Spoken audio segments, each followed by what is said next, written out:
আসসালামু আলাইকুম সবাইকে।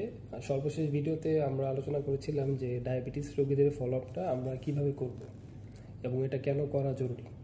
তো আজকে বলতে চাচ্ছি যে ডায়াবেটিস রোগীদের যে ফলো আপটা আমরা করব সেটা আসলে কতদিন গ্যাপে গ্যাপে করতে পারি বা কোন সময় সময় আমরা এই ফলো আপটা করব। প্রথমত আমাদের যেটা মাথায় রাখতে হবে যে ডায়াবেটিস রোগীদের যেই ফলো আপটা, এই ফলো আপটার উপরে আসলে অনেক কিছু নির্ভর করে থাকে।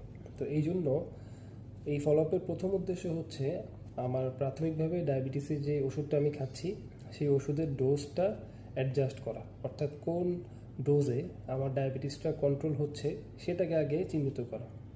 তো প্রথম ফলো আপ বা বেশ কয়েকটি ফলো আপের মাধ্যমে যখন আমাদের ডোজটা চিহ্নিত হয়ে যাবে, এর মাঝখানে বেশ কিছু সময় লাগতে পারে, কারো ক্ষেত্রে 3 মাস লাগতে পারে, কারো ক্ষেত্রে 6 মাস লাগতে পারে। এটা অনেক ফ্যাক্টরের উপর নির্ভর করবে যে কার কতদিন প্রয়োজন।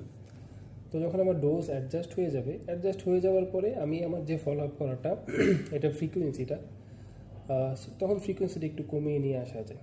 যেমন আগে যদি আমার সপ্তাহে, যেমন ডোজ অ্যাডজাস্ট করার আগে যদি আমার প্রতি 3 মাসে ডায়াবেটিস ফলো আপ করার প্রয়োজন হতো, তাহলে ডোজ অ্যাডজাস্ট হয়ে গেলে আমরা সাধারণত 6 মাস পর পর ডায়াবেটিসের ফলো আপটা করতে পারি।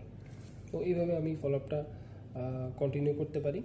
বাসায় যারা ফলো আপ করে থাকেন গ্লুকোমিটারের মাধ্যমে, তারা আসলে অনেক সময় ভুলে যান যে মাঝে মাঝে যে ডায়াবেটিসটা চেক করা দরকার।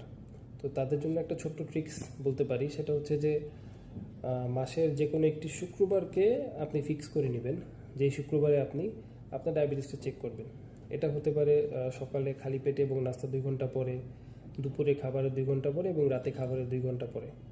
তো এইভাবে শুক্রবার দিন টোটাল 4 বার হয়ে যায়। তো কারো ক্ষেত্রে যদি এটা আসলে একটু কষ্টই হয়ে যায় যে দিনে 4 বার শুয়ের খোঁচা খাওয়া, এটা একটু কষ্টসাধ্য। তো 4 বার না পারলেও অন্তত সকালে খালি পেটে এবং নাস্তার 2 ঘন্টা পরে অবশ্যই আপনি চেক করতে পারেন। এবং HbA1c যে পরীক্ষাটা, HbA1c পরীক্ষার আগে অন্তত 3 মাস গ্যাপ থাকতে হবে, তাহলে গত 3 মাসের গড়টা আমরা বুঝতে পারবো। তো আশা করি এই বিষয়গুলো খেয়াল রাখলে আমাদের ডায়াবেটিস ফলো আপ করাটা আর একটু সহজ হবে ইনশাল্লাহ।